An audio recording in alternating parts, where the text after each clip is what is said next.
Sir Gawain and the Green Knight. Long ago, in a place called Camelot, the great King Arthur was celebrating Christmastide, a 12-day period of feasting and jubilation. Christmas Day had passed, but there was still much more feasting to come.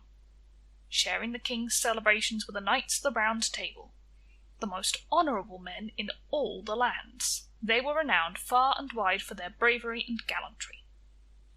The youngest of these knights was Arthur's own nephew, Sir Gawain. All were in good spirits and looking forward to a mighty feast. The king raised his cup and, thinking of the entertainment to come, wished aloud that they might have some wonderful mystery or adventure to spice up the feast. Before he had time to put his cup back on the table, the knights all gasped in astonishment, as there rode into the hall the strangest man they had ever seen. The visitor was extremely tall, and his face was as fierce as his arms were strong. His red eyes glowered from beneath great bristly eyebrows, and over his broad chest hung a green beard, as big as a bush. His coat, hood, and hose were green, as was his horse. The horse's mane and tail were knotted with golden threads and bells. In one hand he held a green holly bough, in the other a huge, razor-sharp axe. The axe handle was richly decorated in gold and green. The knights were dumbfounded. The king invited the stranger to join them at the table, but he replied that he had not come to feast, but to prove, once and for all, the courage of the famous fellowship before him. "If it is battle you seek," replied the king, "I will gladly accept your invitation." "No, sire," said the Green Knight, "I come not to fight, but to challenge. I want to know if any man here is bold enough to fetch one blow at me with this axe, on the condition that in a year and a day he shall stand a blow from my hand." With that he raised the giant axe above his head. All the knights were silent. No one cared to offer him such an exchange of blows. The Green Knight looked scornfully around those assembled. "Is this," he sneered, "the court of which such mighty boasts are made?" Stung by shame, the king cried out that he would take up the challenge. "You will see," said the king, "that we fear not your big words or the sharp steel of your axe." The Green Knight sprang from his horse and put the axe in Arthur's hand. But the knights pulled him away, saying it was no adventure for a king. "Grant me the chance," begged Sir Gawain. The rash young man was keen to help his king. "This is a game for a young man to play." The others backed him, and reluctantly Arthur withdrew his challenge. "Nephew," said the king, "take care that you put all your heart and strength in the stroke, so he can never repay you." The Green Knight smiled grimly.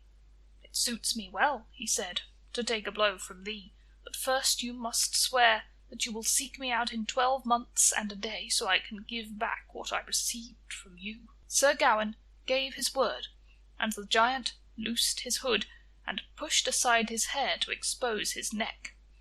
Stroking his great beard, he awaited, unconcerned, what was to come. The young man grasped the heavy axe, heaved it high, and delivered it with all the strength of his arm. Down came the razor-sharp axe on the brawny neck, shearing through skin and bone, so the heavy head fell to the floor. But the giant stood firm, and, without flinching, picked up his head and sprang on his horse. The kings gasped in amazement, the queen screamed, and the knights fell into a stunned silence. As he rode from the hall, head in his hands, his eyes fixed themselves on Sir Gawain. "I have thy word," he said. "Do not fail to seek me out. You will find me at the Green Chapel." The challenge became the talk of Camelot, but as the weeks went on, other concerns crowded in, and the incident was put from most people's minds. Sir Gawain, however, did not forget. For him the months brushed past.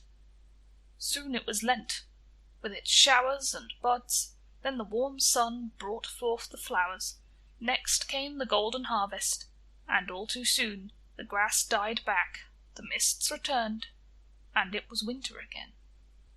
The king knew his nephew must keep his promise, and, on All Hallows, he prepared a great feast in his honour. The following day, as Sir Gawain rode from Camelot on his horse, Gringolet, many of the women could not hold back their tears. No one expected to see the brave knight again. In his search for the Green Chapel, Sir Gawain clambered many a hill and crossed many a marsh and river. He battled bears and wolves and serpents, but kept travelling.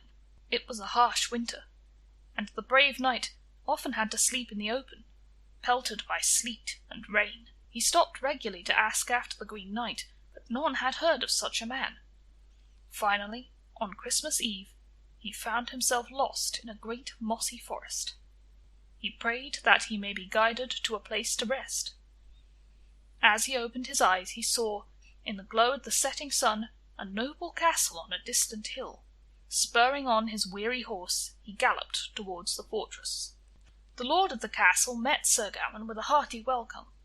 He was a very tall and sturdy knight. Sir Gawain was shown to a beautiful chamber full of rich tapestries. After he had dressed in his best attire, he joined the Christmas gathering. At the table was the lord, his beautiful lady, many knights and dames, and at the far end of the table sat a wrinkled old crone.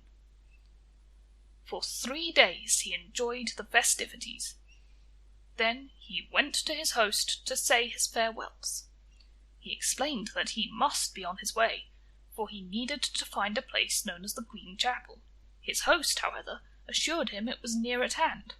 Gawain was pleased to hear that his journey was nearly at an end, and readily agreed to stay for a further 3 days. His host then offered to enliven proceedings with a pledge. He planned to go hunting the next day, and offered to exchange whatever he got in the woods for whatever Sir Gawain received in the castle.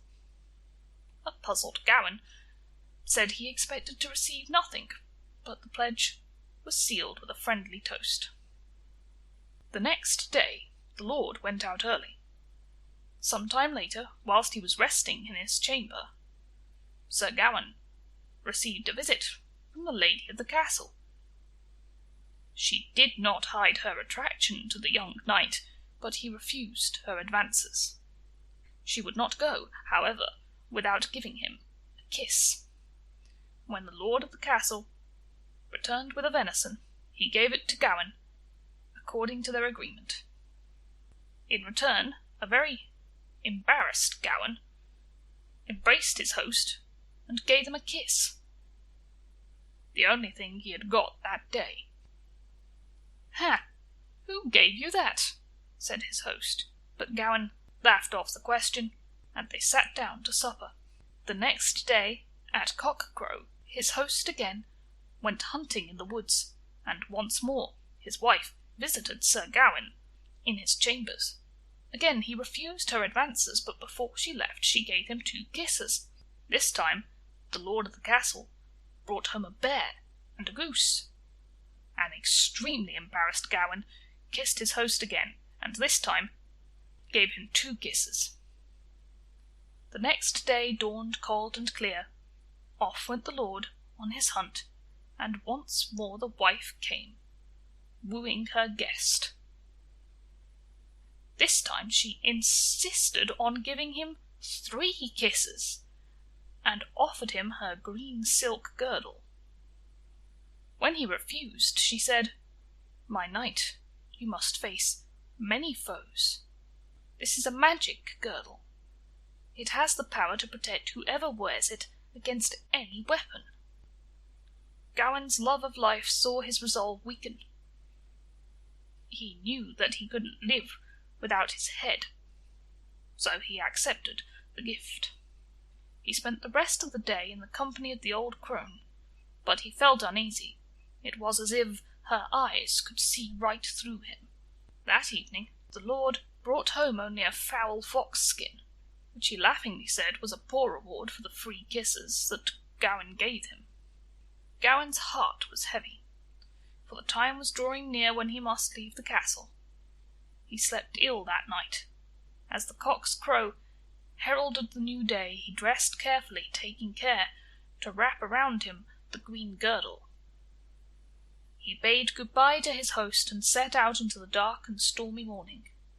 A bitter wind took his breath away. A servant had been provided to guide his way. Together they went by rugged cliffs and dark moor. As the sun rose, the guide stopped short of a dale winding between 2 snow-covered hills. The guide pointed to a road. "My lord," he said, "that is the road you seek. But the one who dwells there lets no one pass alive. I beg you, go another way round. I will tell no one, I promise. For all the gold in the world I would not venture that way." With a heavy heart, Sir Gawain refused the offer, and set out down the road, which soon became bordered with many sharp banks. Eventually he came to a crag, and saw in front of him the mouth of a dark cave. He tethered his horse to a tree and went inside.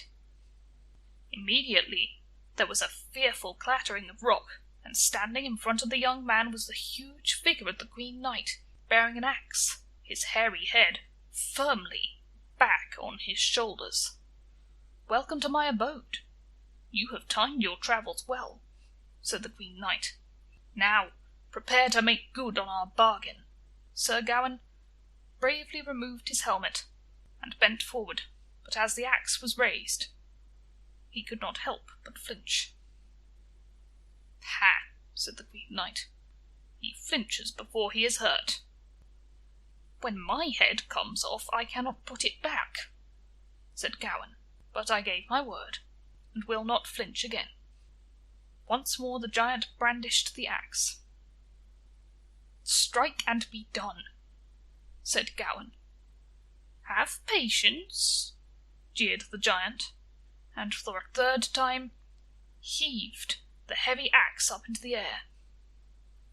This time the knight did not flinch or cry out, as the sharp axe whistled through the air and onto his neck, splitting the skin.